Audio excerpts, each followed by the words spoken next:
Okay.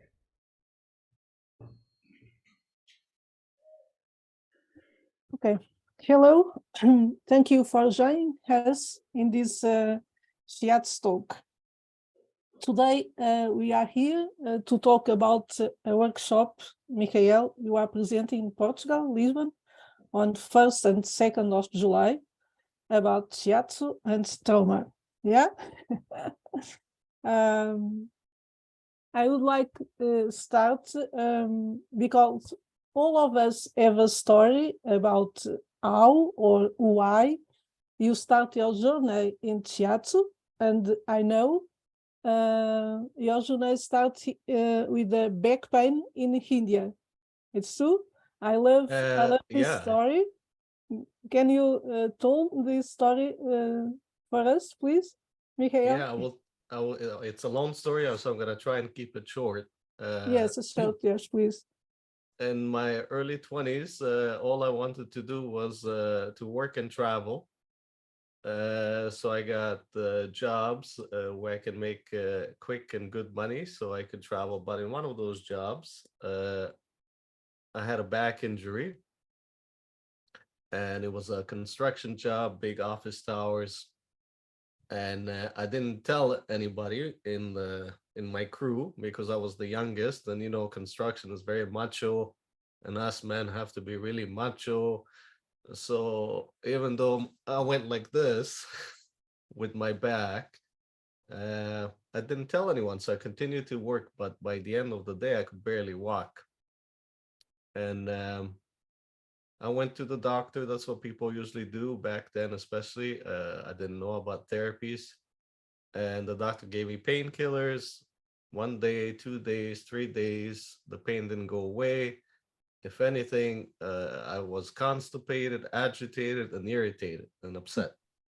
And I went back to the doctor. The doctor said, "Oh, if that didn't work, we should send you to a rehab facility because it's a work injury." And so they sent me to this facility. I call facilities like that like factories. You know, you come in, they look at you, and then they say, "Okay, come 3 days a week." I came 3 days a week. You lie on a table, and they use electricity and ultrasound, and they make you do these exercises. Oh And I'm being gosh. zapped by electricity, and they leave you alone, and then they come back, and then come in 2 days. So 3 days a week. After about 20 to 30 sessions, I can't remember exactly the amount. I'm like, I'm done with this. It's not working. I've been tortured. If anything, I've been tortured, and I don't feel that they really care. So I took things into my own hand, and I went to a chiropractor. The chiropractor did an X-ray. They looked at my spine and said, "Yeah, this is the problem. Come twice a week for so many weeks, and the problem should go away." So after a couple of weeks, I felt dizzy.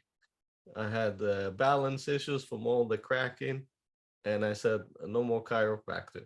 Then I went to the massage therapist, and the massage therapist said, "You have these problems in your muscles, and let me just massage it. It should go away." It didn't work.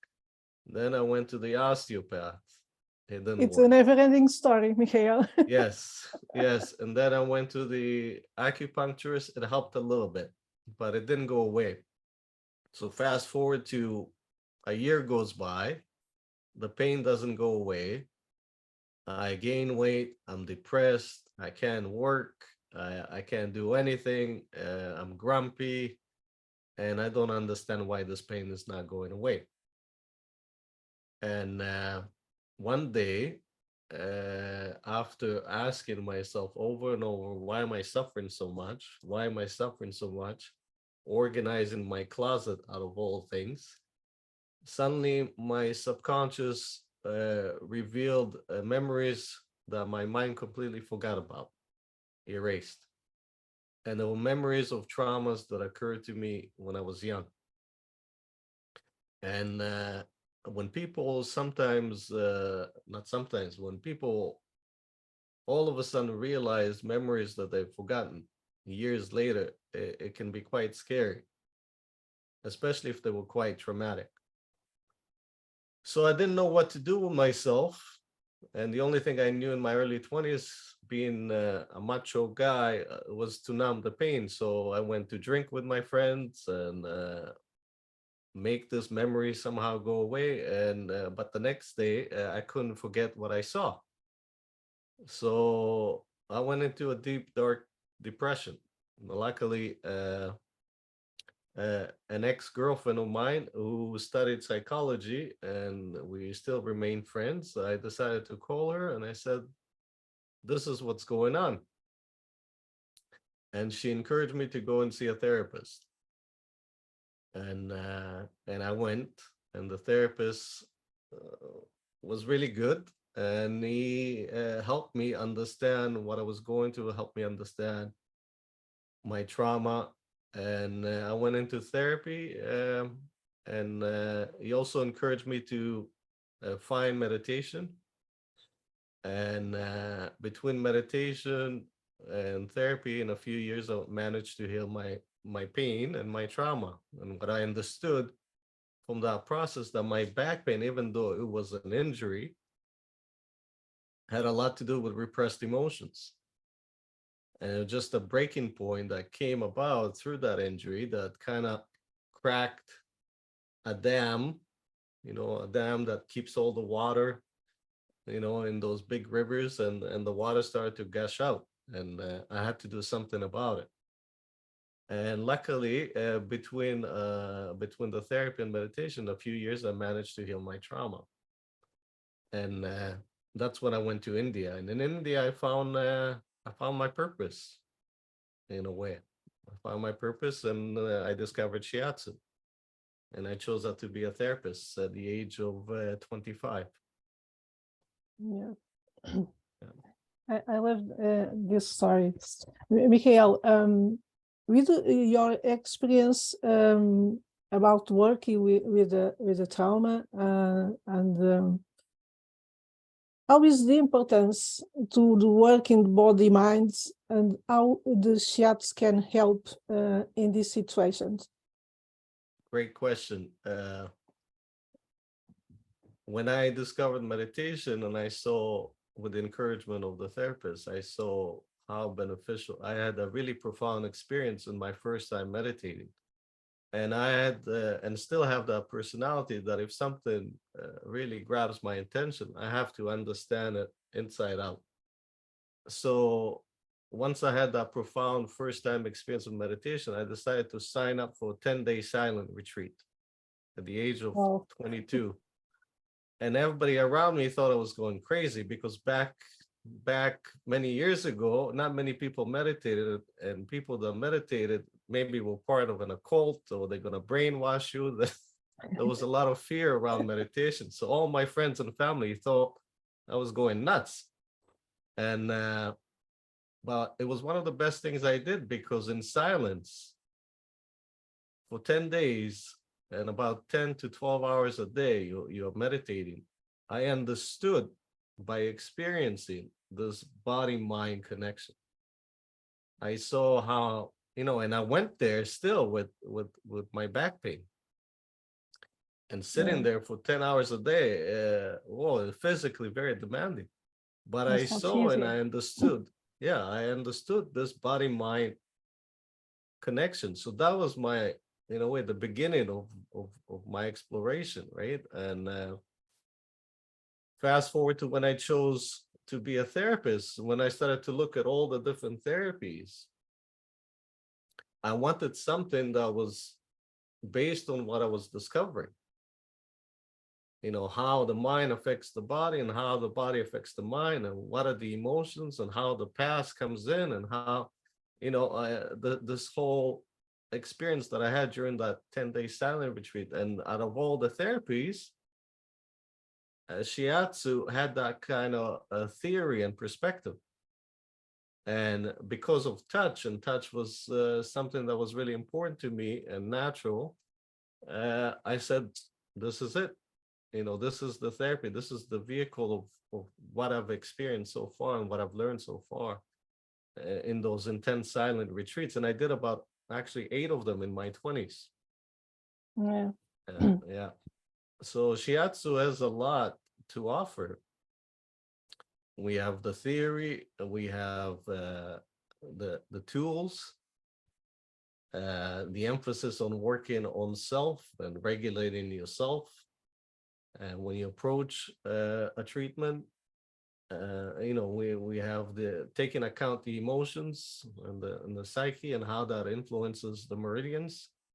So for me, even though Shiatsu was quite foreign in the theory, it wasn't very clear. It was like a new world, a new galaxy Yeah. that was opening up, and I thought, what is this? It was so much curiosity about it. But then it started to connect. It started to make sense, as it happens to all of us when we go through the learning in our school. Yeah, and we know when we touch and how we touch, and if you touch with your heart, the possibilities are enormous. The body tell us all the things happen inside. It's wonderful. I know you create a new method to work with the chronic pain and the effects of the post-traumatic stress. Can you tell us? Can you talk us about Sure, of about course. this? Yeah. Your And method? when I started out as a young therapist, my main purpose was to help as many people as possible, based on just my journey. And I wanted to offer. I was ready for the world. I was like, here I am. Who Yeah. can I help? And I want to help as many people as possible. I was young. I had lots of energy. But what was interesting, the first few clients that I attracted, the first client was a Greek woman who was going through a very traumatic period. And she chose me. I just did a demo at a health food store, and she chose me to help her. The second patient had severe fibromyalgia. The third patient had cancer. The fourth patient had a frozen shoulder. But what was underneath all of it was always trauma. And they would, during the treatment, spontaneously will reveal their traumas. And I kept on attracting those clients, even though I wanted to work with sports injuries. I wanted to work with, different pain problems, but it seemed like all I was attracting all the time were people that in the roots of their problems always trauma, and they always will share that with me. So at first I thought, for about 10 years of my practice, I thought it was just me, like that they will come into me. But then when I started to look at the statistics in Canada, and Canada on paper is a safe country. I mean, this is why my family immigrated here from the former Soviet Union and the Middle East. We came here because it was safe. But when I looked at the statistics, I was shocked at the amounts of post-traumatic stress disorder and trauma in Canada. And then I understood that it wasn't just me that these clients were coming with their traumas. It's just so many people were traumatized in so many ways. So that prompted me to create a center, because in my research, I saw that there wasn't much available when it comes, especially from a body-centric viewpoint. There wasn't much available for people with trauma. And when I started to talk to organizations that worked with rape and abuse, and they had waiting lists for a year, and they never had enough people, and there weren't any centers around specifically dealing with trauma. So I, together with my wife, decided to create an integrative model to work with traumas. And I had psychologists and counselors and hypnotherapists and and naturopathic doctors and massage therapists and acupuncturists and yoga teachers and nutritionists and occupational therapists. And we created a center, and in all those years, I learned a lot, because not only I was treating those clients, but I was developing in a way to diagnose in a holistic way, where we had three practitioners, a psychotherapist, a naturopathic doctor, and myself, interviewing those clients, and then sit down and create programs for them, and a structure for the complexity that they will come in with, because trauma is complex. And oftentimes, not only they come specifically with trauma, but they have chronic pain or autoimmune diseases, or issues that cannot be even explained, and they have depression and they're on medications. So it was very complicated, and we had to brainstorm and create specific programs for these clients. So I learned a lot, and I started to develop a philosophy and an approach, and also what I discovered towards the end, that it was not enough to just treat the clients. It was important to have them work in groups. Yeah. So I created a lot of group work, and in a way, a system and tools, which eventually I call neuropath reset method. And a lot of it is working with the nervous system, working with the mind, and working with the body. And Shiatsu is always at the core of it, of course. And I always do some Shiatsu, but I found that Shiatsu is not always suitable, and sometimes can even be translated as invasive with certain trauma patients. Not everybody's ready to be touched right away in the way that we touch in Shiatsu, even though out of all the therapists, I think Shiatsu therapy is the most suited to work with trauma. But the kind of clients that I get, and starting with Shiatsu is not always the best approach, or the most suitable even. So developing ways to work with the nervous system in a way that has the client participating, in a way that is also tangible. It's not esoteric, it's not something mysterious, because Shiatsu oftentimes can come across as something mysterious. Yeah. And something that is hard for them to understand.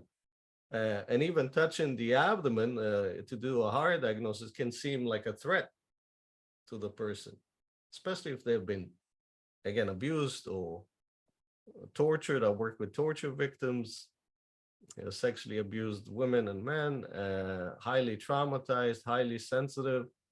So I had to adjust and develop this other ways of working with a complex patient.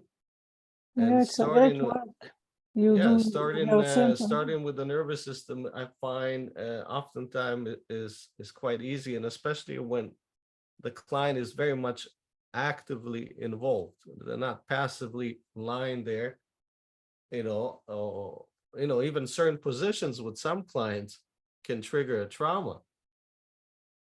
Yeah. That's what I discovered. So even lying on your stomach for some clients can trigger their trauma. Lying face up for some clients, and again, if you're not getting them involved in the process, they'll have a hard time, opening their eyes, or keeping their eyes open. They'll be so scared. Some of them don't know what to expect, right? So this is where neuropath reset method was created, and it's partly working with the nervous system. There's a Shiatsu aspect always to it, but there's also lots of tools that are important, because it's not enough to treat. It's important that they develop resilience against the triggers, and giving them tools to regulate themselves, giving them tools to change their state, giving them their tools to release. And that's what I came up with. Yeah, it's your 5 hours The I, 5 R's, yeah. yes, yeah, five The hours. Yeah, principles, yeah. Because a lot of it is teaching and coaching, you know, yeah, and creating what I call an architecture for a complex condition. You know, it's presenting an architecture in it. You know, this is the architecture. This are the stages. This is where you are. This is what you're going through. This is why. And these are the tools that can help you in this stage. And this is the next stage. This is what you're going to experience in this stage. Here are more tools. So a lot of people need that kind of clarity. yes, I agree with Yeah. you. Yeah, you said, I think I hear you. You said the trauma is never resolved until the body resolve it. Yes. It's Yes. I was happy to read that from a famous Dutch American psychiatrist, and he has a great book, and I recommend this book for every therapist that is interested in the body mind. And the book is called When the Body Keeps Score, you know. And there he stated, this famous psychiatrist, I forget his name right now, that trauma is not resolved until the body resolves it. Because I always say the body is the place where trauma is managed. yeah. You know, it's a great storage facility, as you know. It stores. It's a great place to repress things, right? So when we repressing uh, memories, those memories also goes to other parts of the body. Uh, so oftentimes when people start to work with trauma, they work with the mind. You know, they go to a psychologist or a counselor or a talk therapist, and and I see people spend years and years and years in psychotherapy. Sometimes I'm not against psychotherapists, and there's been a lot of change in that world and a lot of evolution where more and more recognition to the body is given now. But it's a complex mind to solve trauma. It's a complex place, and when a trauma occurs to us, the body absorbs it first. Yes, The it's mind true. only comes later to say, okay, now that the body absorbs it, let me take over, and it will create some coping mechanisms for you, right?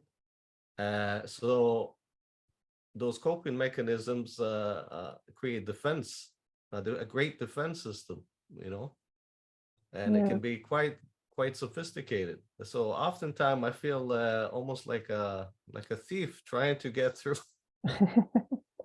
trying to get through to find a treasure inside, and get through all the sophisticated defense mechanism to establish that trust with the body and the persona, and uh, and it's beautiful when the person connects their trauma to the body.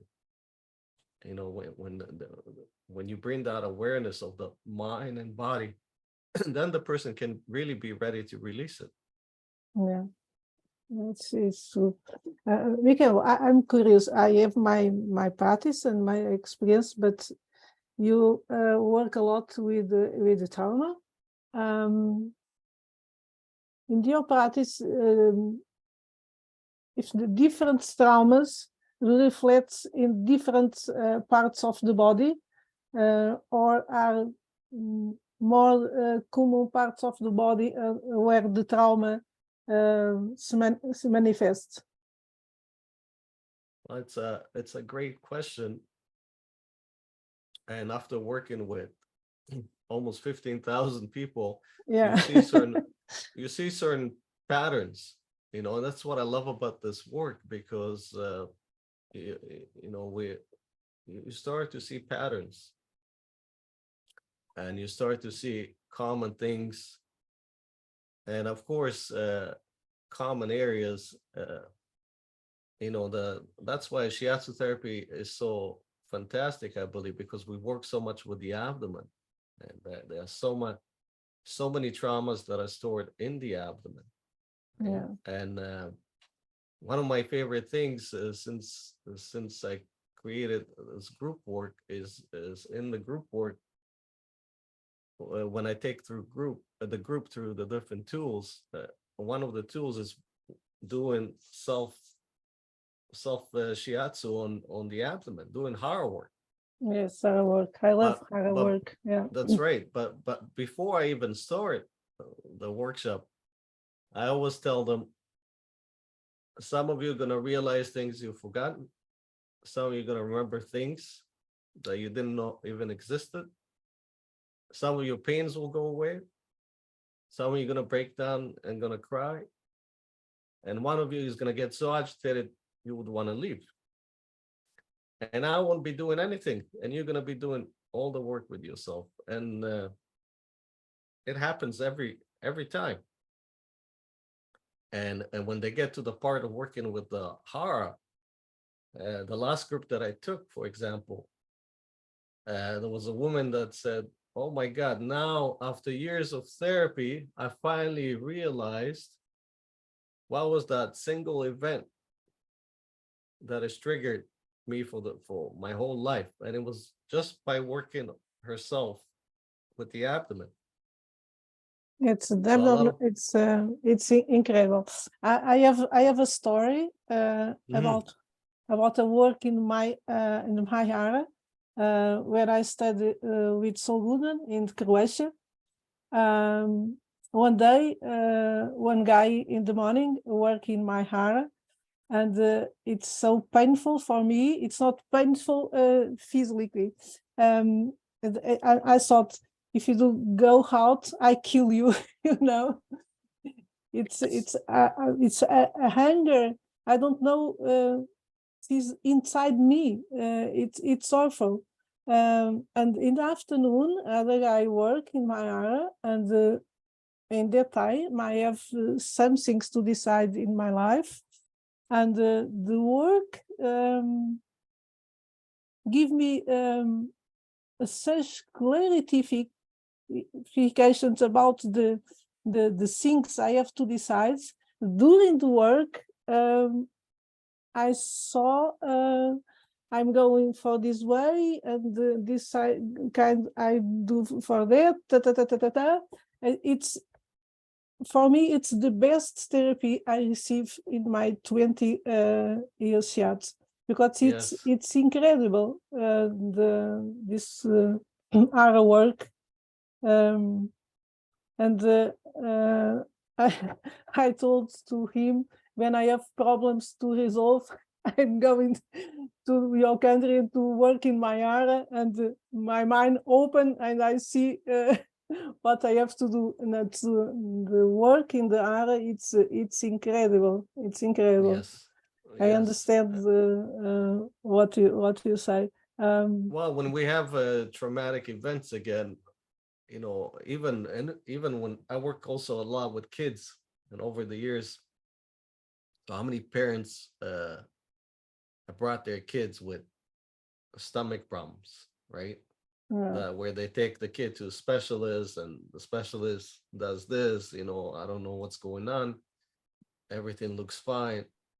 Uh, ever since we are kids in the house, we experience our environment in the abdomen, you know. So it makes sense. And if you had a good mother and you had a tummy ache and she would put her hand on your stomach, it felt better. yeah, But also when we have shocking events, traumatic events, the heart definitely absorbs it, you know. Uh, but the lower back also, the lower back, just like I had my lower back issue. At first I thought it was just a work accident, but that that showed me how much I was storing in my lower back, right? yeah, Of my past, right? Things that I didn't want to remember, you know. The chest, the throat, the groin area. yeah, Uh, yeah. there's so many stories I can share, right? Of different body parts. but working with the heart is a key, of course, as we know in shiatsu therapy. Yeah, Yeah, of course. but not always right away. Not always right away. That's what I was saying before. Sometimes you have to prepare, in a way, the nervous system, and once you prepare and reset the nervous system, the viscera, which the layer that covers your organs, then it opens up. I find with some clients, of course, not all, that's more uh, successful than working with the heart initially, or even touching the heart. Yeah, yes, I I find understand. once the nervous system changes, then the heart just opens up, right?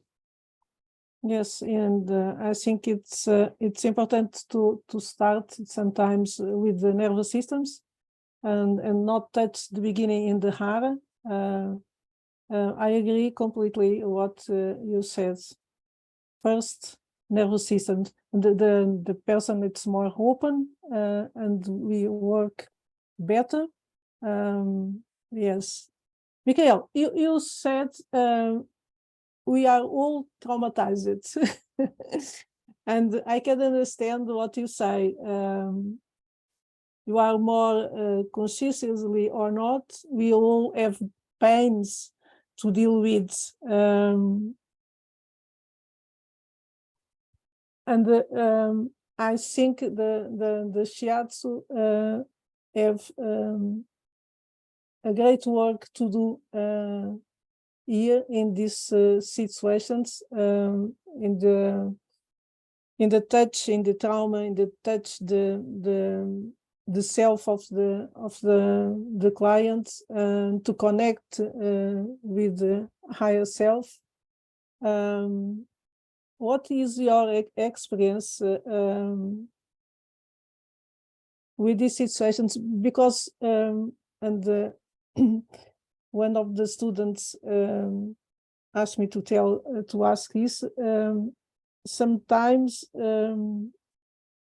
the resistance it's huge, and it's not easy to touch.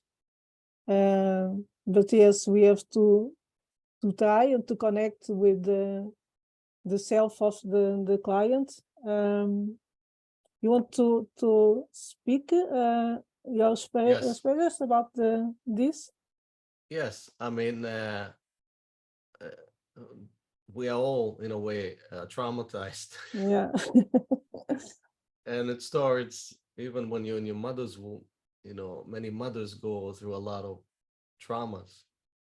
Yeah. You know, and it's been proven that the baby, in a way, absorbs whatever the mother is going through, and then the birth itself is not spoken enough about. You know, most births are very traumatizing. Yeah. Like a lot of people that have come to me over the years and have had asthma or allergies, or what do you call it, uh, lung issues, chronic lung problems.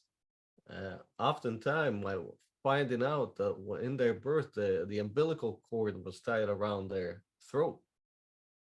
You know, is the cause, right? So the birth itself is very traumatizing. And again, if you look at the statistics, there's so much trauma that happens in the house, and it's not always necessarily happening to you, but you can see something traumatizing and be affected by it, right? And then we grow and we go into the world, and there's a lot of trauma that can happen in school. And that's what I see a lot with the young kids. When they come to me, it starts in elementary school. It could be somebody's making fun of you, or you're being bullied, or somebody's saying something about your weight, and that could be so traumatizing it can create disorders, right? Yeah. And then you go into the world, and you have relationships trauma, and you have accidents, and you have medical procedures that could be quite traumatizing. I've had many people that after their medical procedure, their they were off the charts. Their nervous system could not relax. They couldn't sleep. Uh, and after dental procedures, after surgeries, even after being put under with anesthesia for a simple procedure, that they woke up not the same.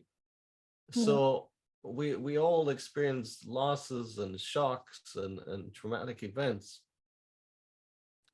And what was the second part of your question? I'm sorry. No, no, it's okay. You said what I ask you. Um, so, Michael, what can students expect for Lisbon workshop on the 1st and 2nd of July? What are you going to teach? Well, I'm going to teach again what I call the architecture of healing, and in a way creating a structure working with something really complex.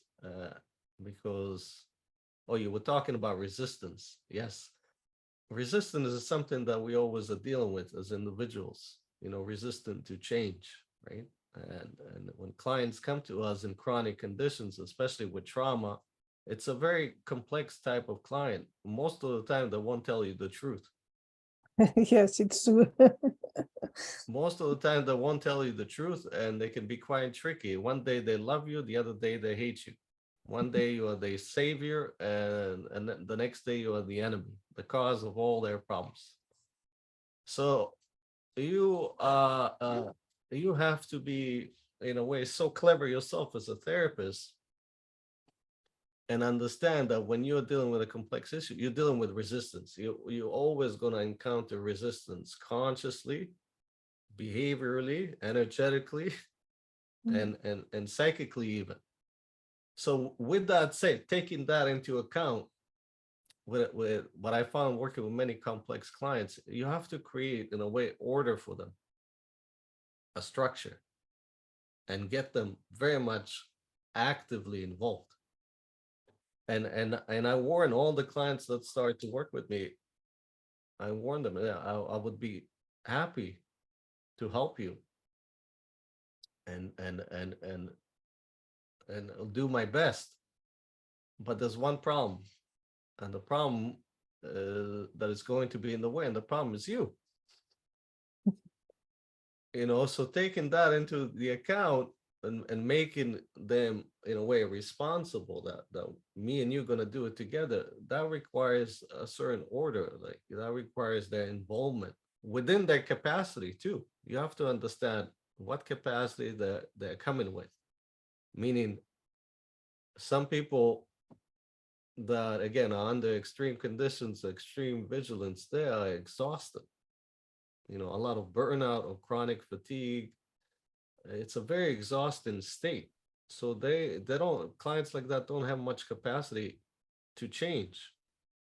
So it's not that they are resistant, they're just burnt out, they're tired. So assessing and understanding your client, and what capacity they are coming in with, is a key. But more importantly, is a structure that engages the client in the process, even in the minute by minute, and giving the therapist, also the therapist, the tools, together with the client, to assess. For example, one of the biggest things that we deal with all the time, and people with trauma, a lack of boundaries. Yeah. They have no concept of what boundaries are.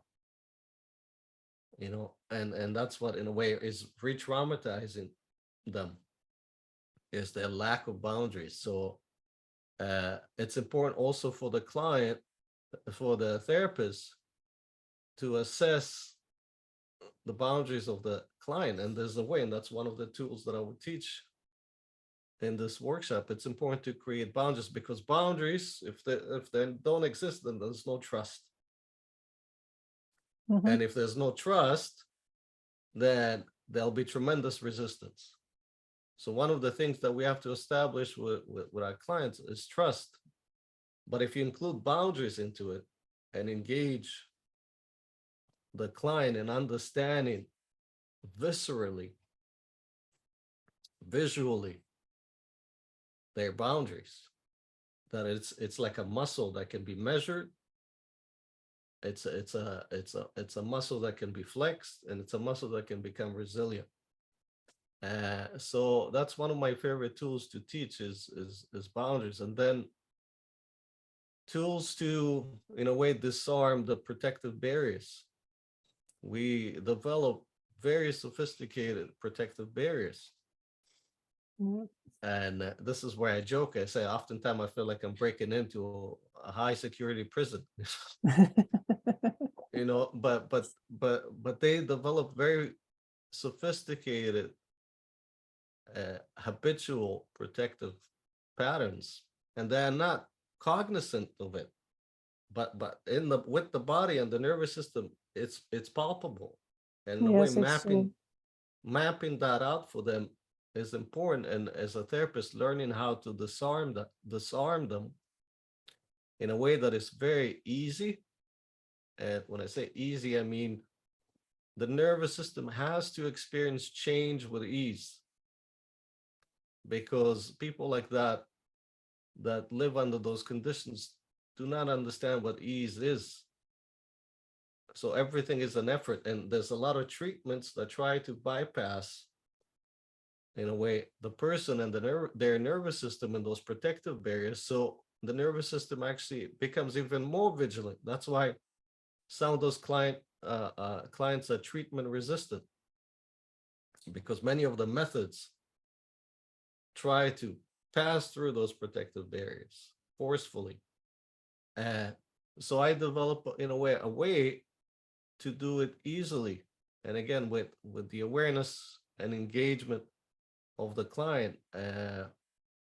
So that's a key. Also understanding, uh, alignment and how that influences the nervous system. Showing, I do a lot of work with mirrors with my clients, because I always say, if you want to change, the easiest place to start to change is the way you hold yourself. So Mm. let's examine the way you hold yourself right now. Let's look in the mirror. Why is your shoulder like this? Why are you hunching over? Just pointing things out, and then offering them a tool that changes the alignment, again, quite easily. And they are amazed sometimes in the before and after. In a way, alignment can create a new, like a suit for a new operative system. You got to build the suit before you become it. And so working with alignment, I find is very important. Yes, I And agree. The alignment it's very important. I sometimes in my classes I like to put the students to look to another students and to watch the patterns and like you said, it's the shoulder is like this or like this, and what they see, what they feeling with these situations. Or sometimes I do the interesting thing. It's one student and another behind, and put the same the positions they felt the and and it's really amazing to see what they feel. exactly. It's the alignment. It's really very very important. I completely agree with you. Yeah, Oh, sometimes you can see the whole life in the person yes, yes, just by the it's alignment, true. right? Yes, it's true. I think it's time to open for questions. So anyone wants to ask to Michael?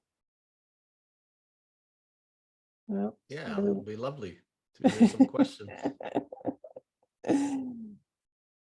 The people are shy. Yes, shiatsu therapists are shy. Yeah. Yeah, it's okay. But I have Can I make a question? Of course, Sure, no. Nuno. I would like to know, because I think dialogue must be very important in this kind of work. How do you integrate the dialogue during the shiatsu treatment, or you don't do it? That's a good question, Nuno. A lot of, in my experience, again, a lot of trauma clients, they need to understand, they need to know. They have a lot of questions too. and sometimes I love to bring humor to the work of trauma, because I find that once you bring humor, once you develop that relationship and bring humor into the sessions, it's quite healing. But the dialogue, I often do before. Okay. Yeah. Because I like to set up in a way, again, what I call the architecture around working together. So I find that people want to talk before, they have questions, they want to go over some things, they want to go over the tools that I give them. So I always give them tools to use in between sessions. Mm-hmm. And I always request, in a way, the feedback, way this gets their commitment and engagement in it.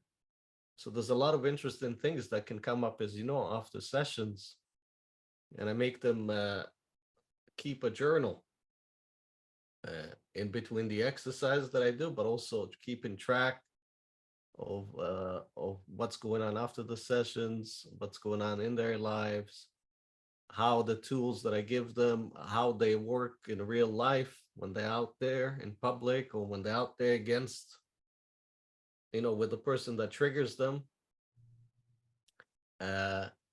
So I find that that's really important, and that kind of sets up the work, right?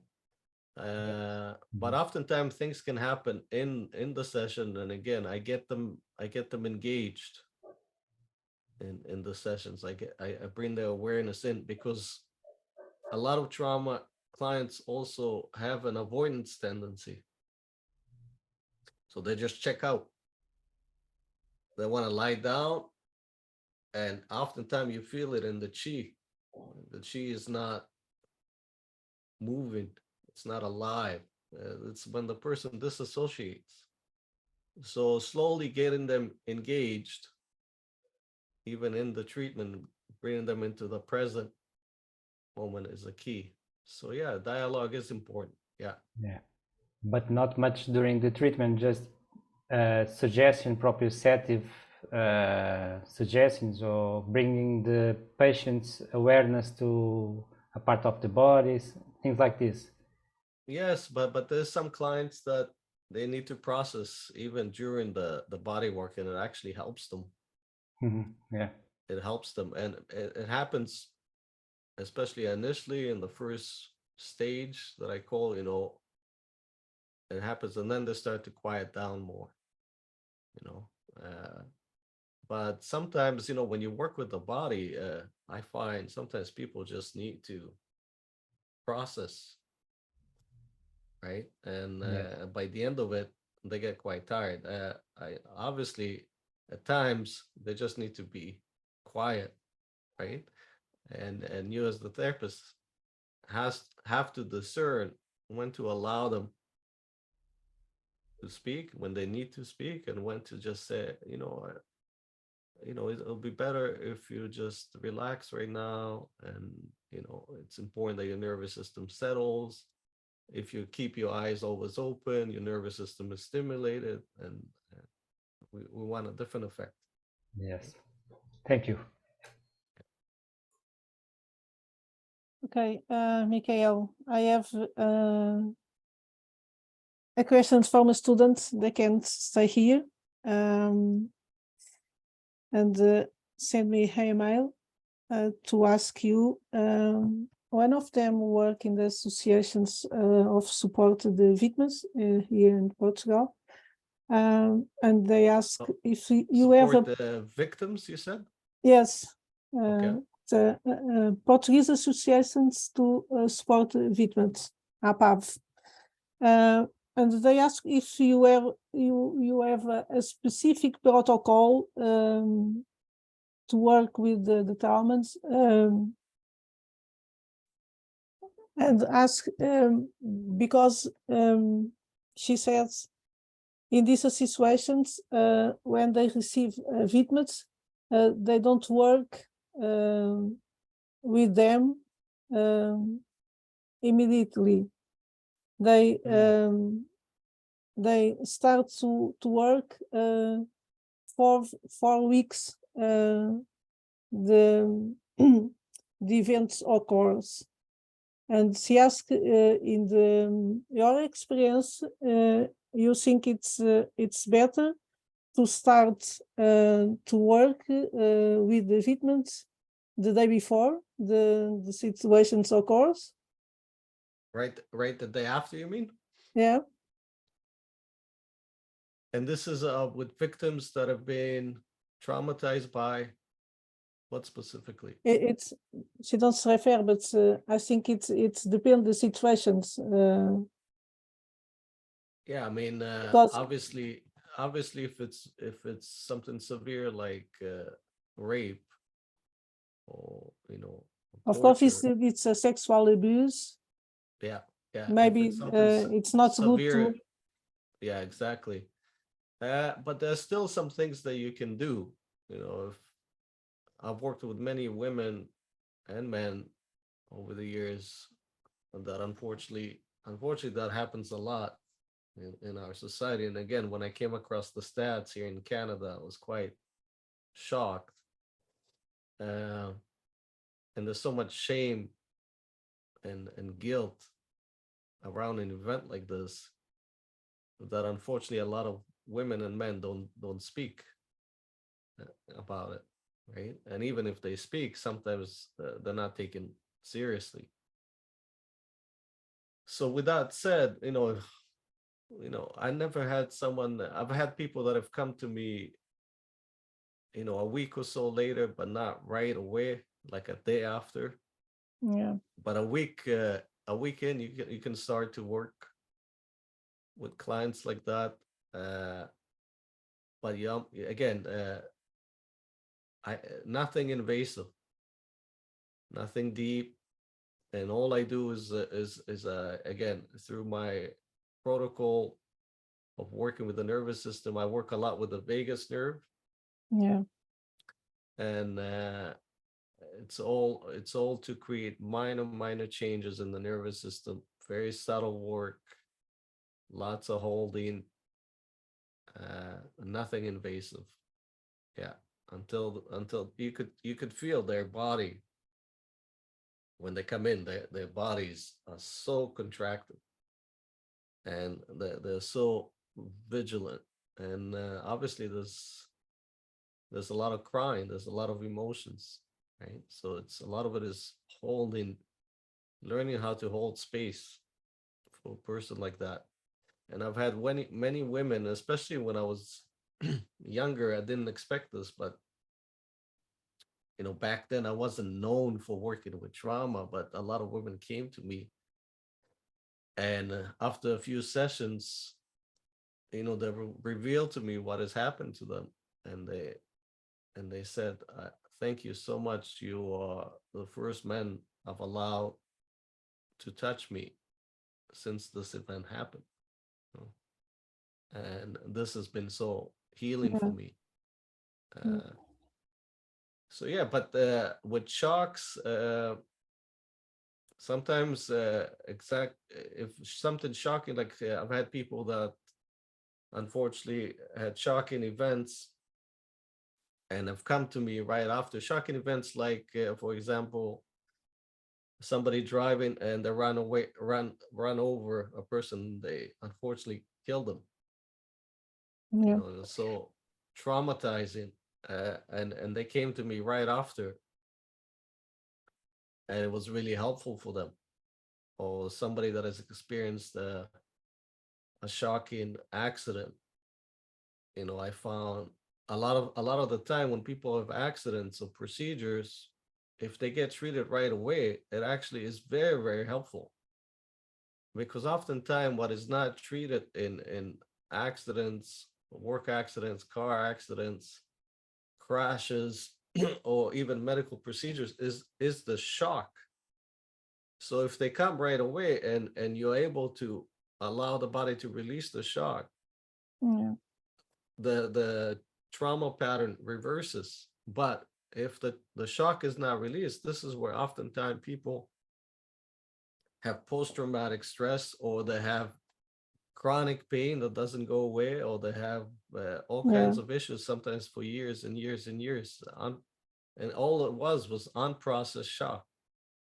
Yeah. So I hope that Okay. answers your question. Yeah. Yeah. Another student asked for, the intergenerational traumas, when the traumas pass to the parents. So Intergenerational. Yeah. yes.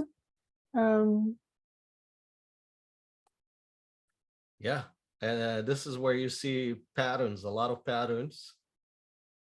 And it happens a lot, unfortunately, that one generation passes the pain to the next generation. Pain is like an infectious disease. Yes, Gabor Mate said, if you have a trauma like this, and to pass to the sons like this, you have a good work inside you. 100%. Yeah. Yeah, it's inevitable that we do that. It's just a product of the human experience. But at some point, somebody in the lineage, somebody in this circle becomes aware, because a lot of the time nobody is aware, and they unconsciously keep on repeating the same pattern.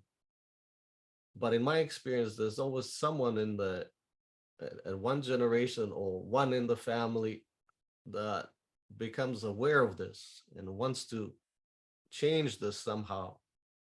But it's quite difficult because they themselves have so much pain with their parents or their grandparents. So there are tools, and I will touch on those tools in the workshop to help release that generational trauma. And I've given these tools now to thousands of people, and they do work, and they are very helpful. But they first require the person to focus on themselves. Of course, in the trauma work, you focus on your pain, your suffering. And once you heal some of those parts, then there are tools that can release the pain and the trauma that you have with others, and even with people that have died. Yeah. Yeah, so there's definitely my work is and the process is also to touch on that. Okay, thank you, Michael. Any questions? Yeah, I have a question. I'm so sorry. I try to Okay. understand everything, but it's very difficult. So I would like to know if this recording can be sent by mail first, so I can try to understand everything and make it pause somewhere when I have time. But I have another question. Here in France, it's very difficult for us to talk about transgenerational traumas, and there is a very poor information about that. And I know when I studied that we don't very talk about this, because in France there is a lot of people that don't talk about it, and my patients are not very they don't talk a lot about these things. They skip it. And I also would like to know if you have a map with the special trauma that goes in some parts of the body that I can see when I heal this type of patient, because they don't speak about it. They tell me that they have trauma, but they don't speak about it because it's very not easy to talk here in France. There are completely closed about it. So these are the clients that are coming to you? Yeah. Well, as I said, the trauma clients are very difficult and complex. Yeah.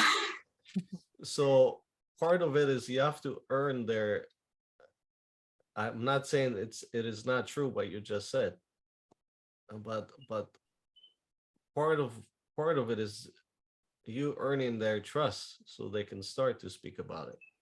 Yeah. Yeah. Okay?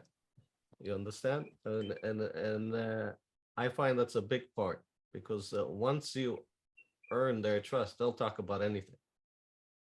But they trust me clearly, because they go to therapists before and everything. They speak about it. So they trust you, but they don't want to talk about Yeah. the past.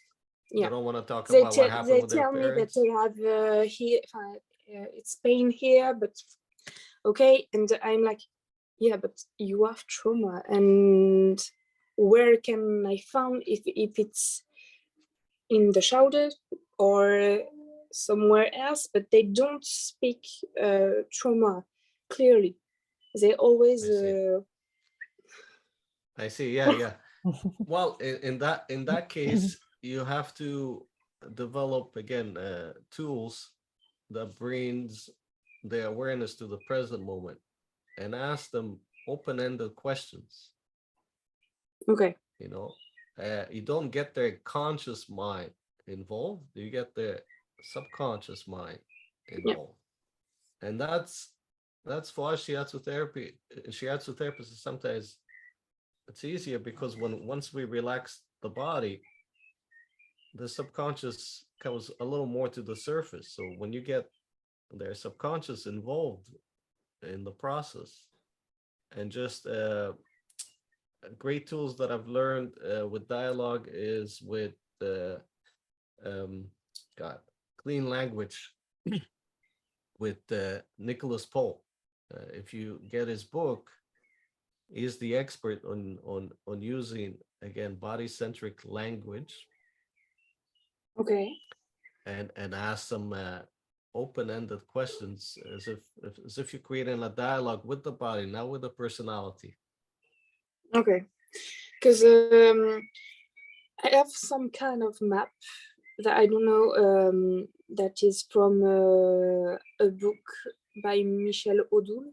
I don't know if you know him, but Yeah, I know I have Michel this Odoul. one, but I think the map is not very specific. But I think it's normal. But do you have any tips about it, or is it very global? Well, so you're asking if there are locations in the body that store traumas. Yeah. That's what you're asking? Okay. Yeah. Yes, there are definitely. And they are all over the body. But as I mentioned before, the abdomen stores a lot, a lot of things that are repressed. I find that the abdomen stores a lot of it. The chest, jaw, the throat, the back stores a lot of sadness and anger too. We associate sadness and grief. Oftentimes with the lungs, but I find in my experience, sadness can also be stored in the spine. Memories that we don't want to acknowledge can be stored in the spine. For women and men, the groin is a very powerful area. And oftentimes I work a lot with the groin area to help release, unexpressed rage. Okay. Unexpressed anger. But there's a way to do it. It's just not as simply just pressing on the groin. Yeah. There's techniques and ways and even timing to do all of that, right? So it's not like, yes, I can create a map for you, but to be honest, it will just be like a reference if you don't have the additional tools. Okay. And some more approaches, it won't be as effective. It will still be effective working on those areas, but it won't be as okay. Yeah. Michael, you have questions for you in the chat. In the chat, okay. Yeah. How deep do you think the meridians and the core of the individual life force is directly connected with the trauma stored in the nervous system of the same individual? From my understanding, there's a parallel system that runs in the body. Energy and nervous system. Is Shiatsu probably more efficient in the energetic level than the nervous system?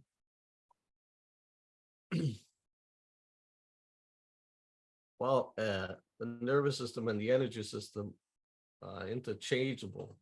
You know, the energetic system, of course, is much deeper. And when I work with the nervous system, I find that it prepares me to go deeper, and it prepares the client to allow the work to go deeper. So that's the best way I can answer that question, you know. And oftentimes it's such a relief when the nervous system resets, and when I'm able to help them reset their vagus nerve. I do also a treatment from the feet up, working every nerve in the process and helping them be engaged. And in a way, this is where they not only are able to reset the nervous system, but they're able to reintegrate themselves, because you do get them engaged with their minds to do certain actions and movements. And I find when you get them engaged in that way, they start to reintegrate the whole self back. So it's almost like starting to rewire the whole nervous system, turning switches on and off while they're engaged. And they notice a lot in the process, but by the time I finish with them, they're completely relaxed. I can do almost whatever I want at that time. Then I can go deeper. And oftentimes I just do that treatment a few times, a few sessions, then I work with the meridians. So I find in my work with trauma clients that's often much more effective. Yes. When you open the parasympathetic system, when you activate the parasympathetic system, you are opening the energy system. It makes things more easy. Yes. Yeah, what's amazing is and the clients are always amazed is how much range they get and how easily it is. So for example, if when you have a very vigilant and protective nervous system, you lose a lot of range of motion. You lose a lot of flexibility. Then the body becomes quite rigid. And I'm sure you've all worked with people that are so rigid, it feels like they're built out of cement. But when you reset the nervous system, all of a sudden that rigidity goes away. They have tremendous flexibility all of a sudden. Sometimes years of stretching cannot create that kind of flexibility. So it's amazing working with the nervous system, how everything opens up, softens, you know, and reconnects too, because working with the nervous system, they notice, how come my left side is not, I'm trying to send the message there, but it's not arriving there for whatever reason. Oh, I can't quite move this way, even though you're telling me to move that way, but for whatever reason, I can't do it. It feels like something is not firing. And then when it does, you know, it's incredible for them. It's almost like magic. Yeah, thank you, Michael. I think the conversations, it's very good, very interesting. Thank you all to stay here with Michael and me about this wonderful theme. Michael is the expert, and Michael, I'm so excited to come to Lisbon to this workshop. Are you all invited to come to my beautiful city and learn with Michael all these things they have to explain here today? Yeah, When is the workshop? Fernanda? Workshops is the 1st and 2nd of July, Okay. and the early birds ends in the middle of this month, the 15th. 15th, yeah, early 15, bird yes. pricing. Well, I'm excited to come to Lisbon. Thank you everyone for taking the time to listen to me. I also am quite passionate about this work and working with trauma. We are in a collective trauma right now too, you know, and the more tools that we acquire to learn to work with trauma, the more we help ourselves, our families, our communities, and our clients. So yeah, I invite you, even though it's not always easy work, but it's very meaningful work, very fulfilling work. And as shiatsu therapy as a whole, I wish for it to be a leading therapy, a very known therapy in working with psychosomatic and the body mind. So that's my vision, and I invite you to come, yeah, to Portugal and yeah, meet you there in person. Yeah, thank you, Michael. Thank you. Thank you. Thank you. Bye Thank bye. you very much. I hope to see you, some of you, in July. Bye bye. Bye bye.